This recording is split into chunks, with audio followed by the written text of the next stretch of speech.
Hey up everybody, are you all alright? I'm sorry I've not got a proper vlog for you. I've got this, but this isn't a proper vlog. But here I am in Bridlington, because there's something that's really important that I want to talk about, and there's so many things that seem to tie in. Now, I've not got a proper vlog because I'm with my daughter this weekend. We always come to Bridlington, to my mum and dad's caravan, as I've mentioned so many times before, because we absolutely love the British seaside. It's Helen's birthday weekend this weekend as well. I took her out on Friday night. I'll put some of the footage on at the end for those of you that want to see that. And then I'm taking her out again tonight when I get back to South Yorkshire. But there's just something really important that I want to talk about and maybe have a little rant about. Now, I'm here outside the Expanse Hotel. And if you know Bridlington, you'll know this is a little bit of an institution. It's been here since 1937 and it's been in the same family since it opened. And it was a really popular hotel. You've got a lovely bar there. It's a nice Art Deco building. And we've spent many a time in there, me and my family. And it's great because it's up at this end of Bridlington where there's not as much stuff. So the Expanse behind me put a post on their Facebook page just a few days ago saying that unfortunately after nearly 90 years in business they're having to close the hotel down. That's the bar, the entertainment, everything that provides so much for the local community, for pensioners and the people on the caravan parks, gone. And their site, that's somebody shouting me. And their site increased costs. So that's energy costs, which, by the way, we pay some of the highest energy costs in Europe because of this stupid green agenda. I'm not saying there's all wrong with being green and that, but they've gone too far in this country. Increased food costs, all the new costs for employing people, then you've got rates, and then all the red tape and everything. It's getting virtually impossible to run a business in this country because we're run by the most incompetent government and councils. This is not a party political opinion I've got, because I think they're all as bad. All the governments, it's not Labour, it's not Tory, it's both of them. They've all neglected our seaside towns. Then you've got these people that work in seaside offices, in councils, these bureaucrats that just sit on their arse all day. They've very rarely got real life experience. Straight out of university, oh, I've got a job for council, in offices, coming up with rules to justify my salary. I know, let's ban motorhomes. I mean, how clever is that idea? That's such a smart idea. People that come and spend quite a lot of money in seaside towns, we're going to ban you. We've not got the forethought to think, ooh, what about if we had a designated area? We could charge people, that'll fetch more money into the economy, won't it? No, we'll just ban them. And then they're doing it in all these places now. Anyway, I'm feeling a little bit more optimistic this morning because there's a news article and there's a charity or an advocacy group called the Campaign for Real Heirs, and they've done a study into this and they're urging the councils and local authorities to reconsider these decisions because they've studied, they've looked at the numbers and they've calculated that there's over 350,000 registered motorhomes in the UK, and it's an industry worth approximately £850 million a year.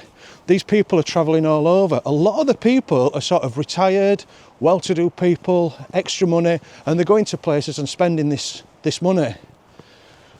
It works really well in France, it works really well in most of Europe where they've got a bit of common sense and they think, let's try this, let's encourage people to spend money. But no, the councils over here, it's like the haters, it's like they want to ruin seaside towns. I've got a theory, I've got to be careful on this ice here. I've got a theory on it, and you might say this is a bit of a conspiracy, but I think the elites, the powerful people, these that are running the show, I think they hate the working class. And what says working class more than the seaside? Because the posh people don't go to the seaside. We grew up coming to the seaside, and it's some of your happiest memories. It's my happiest memories, and that's why I love the places now and I want to support them. Do you remember coming on coach, on works trip and stuff, or coming on in your old car with your mum and dad, with your sandwiches and your flask, and then you'd come and have fish and chips, and it was just such a magical experience. And because it is so ingrained into our culture and our heritage, I feel like it's been purposefully destroyed. I don't know why. I think it's because they want us all the same, don't they? They want a homogenous, sort of obedient people that just live in these tiny boxes and work in these factories while they jet off around the world with all the money. I know it's a bit of a conspiracy this, but it's just what I feel. You know, look at this place here. Absolutely beautiful. And yet, the government lets companies dump waste in that sea. You know where kids swim in the summer? Not today. How is that even allowed? It's criminal. People should be in prison for that. You know, the people that are allowing this to happen, the people that make these decisions, they don't come to places like this, do they? They go to the posh places. It's just the working class that come here. I'm really frustrated at the way our seaside towns have been left to rack and ruin. We need to get behind these campaigns. So I'll put a link in the description to the campaign for Real Air's Facebook page. Let's get behind them and let's support our seaside towns. And let's stop buying these newspapers that do these articles, you know, the top 10 worst seaside towns, negative stories, clickbaiting, negative stories all the time, denigrating the British seaside. And to all the people, and I get a lot of this, when I do a seaside vlog, whether it's Bridlington or Skegness or one of these places that are a little bit controversial, I get these comments, these like troll comments that all they do is come on and just say, it's a dump, it's an absolute it-all and all this sort of stuff. Well, just stop doing that. Just come and bring your family, come with friends and spend a bit of money and have a bloody good day. We've been run by incompetent fools that all they're bothered about is getting to 5 o'clock and then they can clock off. They want to go home then, not clock off, because that's a bit of a working class thing, isn't it? But you know, and I'm not having a go at regular council workers or all like that. I'm on about the people at the top, the councillors, the MPs, the politicians that make these decisions, and they're not answerable to anybody. They hide. When they did the ban in Scarborough, the motorhome ban, which they said was a trial, we all know it's not a trial, it's a permanent thing. When they've done that, I emailed several people in council, and you know what? I didn't receive a single reply. Complete joke. And I sent a few emails, so they can't say, oh, we didn't receive it, or they'd probably say, we're really busy. Well, you know, we need answers. We need to know the thought process behind these decisions. You know, we can all enjoy our holidays abroad in the sunshine, because that's one thing about Britain, is the weather can't be, you know, it can't be guaranteed to be nice all the time. In fact, it rarely is. But we all love our trips to Spain, and I do that all the time. But we can still do it at Seaside. We can still come to the seaside on a weekend. We can still come and spend us money, and, you know, instead of moaning about it, you know, we need to encourage people to do these, you know, like the old, you know, the old work trips. Why can't they bring them back? Work a day at Seaside on a coach. Why can't companies that are earning billions of pounds put a coach on for the staff? It'll be good morale. for all the work staff. They'd all have a day out together. Why can't governments subsidise cheap train travel to Seaside? Why can't they regenerate these areas? They're so run down. It's left to individuals to come and set a business up, and then there's just so much restrictions and costs that they can't manage, and then they close down and it's another boarded up shop because there's no support for them. It's absolutely disgusting. The government they're more concerned with sending all this money abroad to these so-called good causes abroad, when the majority of that money just ends up in the hands of despots and dictators. You know, there should be checks and balances on that. I sound like a politician now. That money should be spent in this country, making Britain what it was, a fantastic place. Because the way it's going, we're going to lose us Seasides. They'll just be destitute, won't they? Anyways, sorry if that's a bit of a rant. I feel passionate about it. I'm going to continue to speak up for the British Seaside. Sorry this is not a normal vlog. I did shoot a little bit of footage when I took Helen out for a meal the night before last. So I'll put that on. And then the vlogs will be back to normal in the next couple of days. If you agree with me on my sort of feelings about this, please make sure you subscribe to the channel and also hit the notifications and the like button and all that stuff. And if you don't agree, just let me know in the comments. Let me know what your thoughts are, and let's come up with some ideas and all work together to make the British Seaside what it was. Anyway, here's the footage of me and Helen going out for a meal 2 nights ago. Look who's here. It's I was going to say it's the birthday girl, but it's not. Oh no, not for 2 days. Not for 2 days, but we're going to this restaurant. It's a tiny little restaurant. My local. Don't tell restaurant. people it's your local. Oh, okay. You'll get stalkers. We're going to this restaurant, which is not Helen's local restaurant. No, it's a little Turkish place called Engin, and it is absolutely fantastic. It is. It's amazing, and I can't believe that it's like near where I live.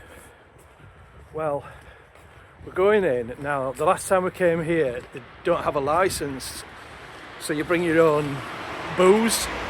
So Helen's got a bag full of wine. And then I've got a little story about that. So earlier, when I was coming home from work, I went into the local Aldi and I bumped into a subscriber called Paul. Hi, Paul.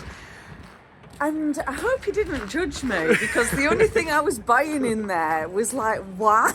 Like usual. But it was lovely to talk to you, Paul. But we've just been told by his mate who we've just seen, he says, oh, they've got a licence now. So we're going in with a bag of wine. A bag of wine. And a handbag full of wine. Anyway, here we are. It's a very little place, and it's gonna, oh, I can't film in here. It's too tight. Cheers.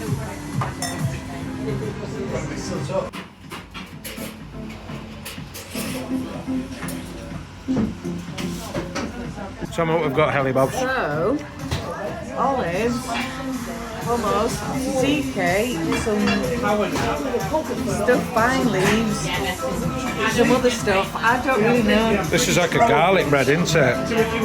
Helen's in my glasses, by the way. So, this is the main. Mixed Look grill. at that. That looks really nice. It does, doesn't it? I was just looking at the salad there. We've got like pomegranate and sweet corn and little potato things. There's all sorts of stuff. It's very meaty. Some nice tender chicken. What's that stuff there? Like, what's like that? A shish kebab. A shish kebab. Like a pork as well. I don't know if that's like a chicken wing or something.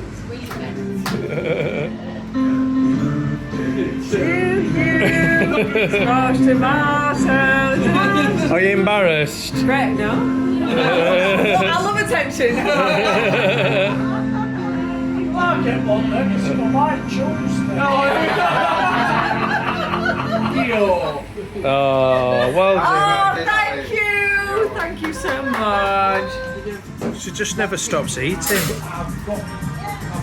Is that nice? Beautiful. We've had the set meal, so we've got our puddings to go. Aren't we? We're full. All that meat, it's so filling, isn't it? That was really, really nice. I really enjoyed highly that. recommend it. Absolutely recommend it, yeah. We're the last ones out as usual. We're always the last ones. This is Engin, and this is your restaurant, isn't it? How long have you been here? Well, I've been here more than 3 years. So Wow. I was doing as a chef in here, and then after I took over, Yeah. so start running. Like it's been 3 years running my business.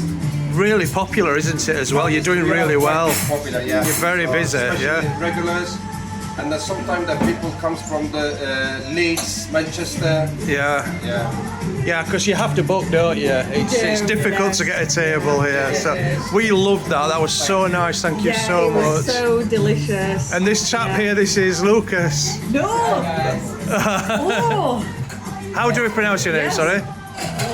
Cool. Yeah. Ur. Well, it's lovely to meet you both, and we've really enjoyed that. Thank you so I'm glad much. that you enjoyed it tonight. Yes, thank you. Thank you so much. See you. We'll be back. We'll be back soon. Take care. See you later. Bye. Bye bye. Oh, they're just lovely guys in there. Yeah, they're just really And- nice. And all the food is just fresh every morning. And they really put their heart and soul into it, don't they? Yeah, they do. And, you know, I've got a lot of time for people that work really hard, like those guys do. An Engin there who owns that restaurant, he comes in at 8 o'clock every morning and he like marinates all his Yeah, meat all and this everything. meat in like kiwi. Yeah. So that's the Engin restaurant in Handsworth in Sheffield. You need to book a table though, because it's really difficult to get in. It's It's very small, It's very small. intimate, but it's really nice. but really good value as well. Yeah. They're not sponsoring us, but we just sort of, you know, we like to promote good businesses, Yeah, don't we? yeah. Do you know, if we find some little gem, we want to tell you about it. Yeah. Anyway, me and Helly Bobs are off to the pub now. So I'll probably see you tomorrow. Oh, that's a bit dark. I'll see you tomorrow in Bridlington, no doubt. And I will see you soon. Helly Bobs will see you soon.